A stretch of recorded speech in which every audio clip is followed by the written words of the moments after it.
కానాపల్లెలో పెళ్ళి. కొన్ని వివరాలు.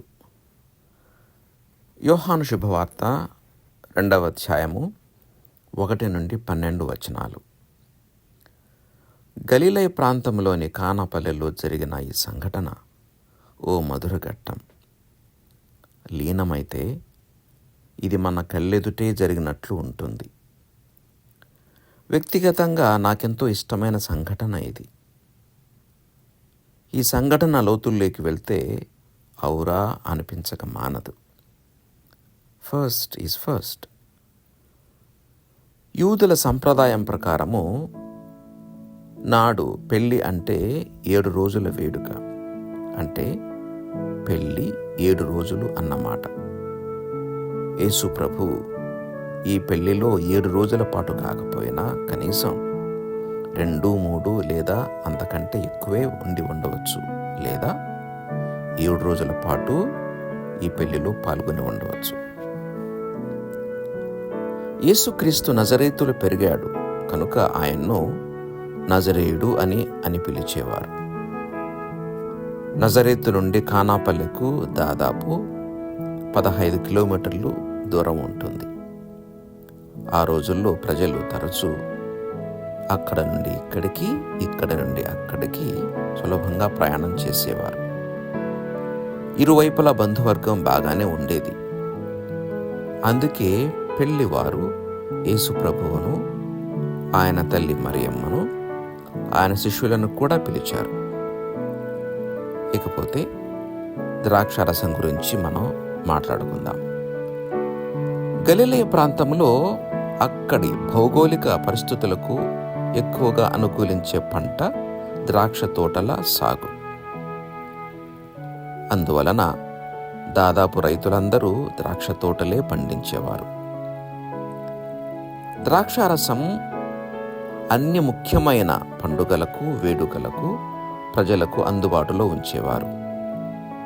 ద్రాక్ష పళ్ళు లేదా ద్రాక్షారసం సంతోషానికి, దేవుని ఆశీర్వాదానికి, సమృద్ధికి చిహ్నం.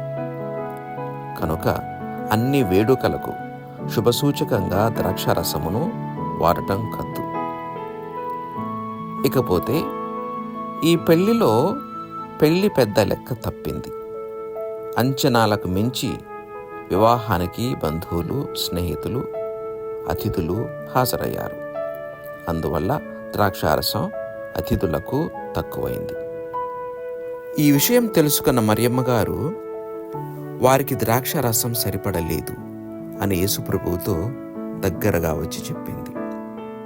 యేసుప్రభు తన తల్లికి చెప్పిన సమాధానం సగటు మనిషినే కాక పండితులను కూడా ఆశ్చర్యానికి గురి చేయవచ్చు. ఓ స్త్రీ, అది నాకేమి, నీకేమి? నా గడియ ఇంకనూ రాలేదు అని ఆయన తన తల్లితో అంటారు. అదేంటి? తల్లిని ఉద్దేశించి యేసుప్రభు ఓ స్త్రీ అన్నారేంటి అనే డౌట్ చాలా మందికి రావటం వింతేమీ కాదు. అందుకు అర్థం తెలుసుకుందాం. యేసుప్రభు 30 సంవత్సరాలు తన తల్లితో నివసించిన తర్వాత ఇక మిగిలిన 3 సంవత్సరాలు పూర్తిగా జనవాహినిలో కలిసిపోయారు.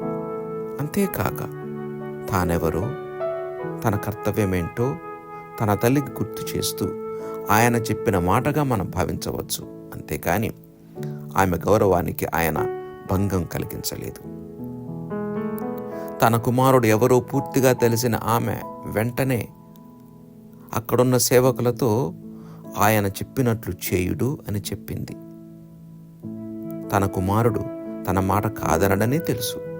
అంతకంటే మించి ఆయన దైవాంశ సంభూతుడు అనే విషయం ఆమెకు పూర్తిగా తెలుసు. కాబట్టి అక్కడున్న ఇబ్బందికర పరిస్థితులు తన కుమారుడు చక్కబెట్టగలడు అనే విషయం ఆమెకు తెలుసు. కాబట్టి ఆయన చెప్పినట్లు చేయుడు అని అక్కడున్న వారితో చెప్పింది. మరియమ్మ ఒకవైపు తల్లిగా, మరోవైపు శిష్యురాలుగా తన ప్రేమను, విశ్వాసమును యేసుక్రీస్తులో ప్రదర్శించిన వైనం ప్రశంసనీయం.